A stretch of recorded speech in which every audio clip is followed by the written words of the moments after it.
Magaalaa Bulee Horaatti alseerummaa sochii geejjibaa keessatti mul'attu hambisuu fi mariin qindoominaa gaggeeffamee oolee jira.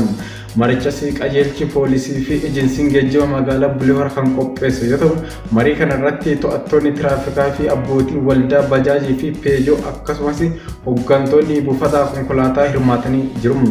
Keessattuu dhimmoota inshuraansii, taarifa geejjibaa fi fe'umsa humnaan oliitii fi sakatta'insa eeyyama konkolaachisummaa irratti xiyyeeffannoon mari'atamee jira.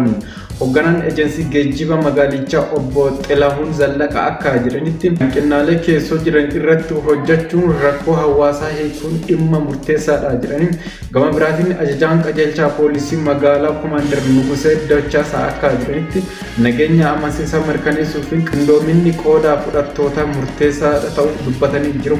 Alseerummaa to'achuufis konkolaachistoonni hundi buufata keessaa akka bulan sirni itti dalagamu hojiirra oolaa jiraachus eeranii jiru.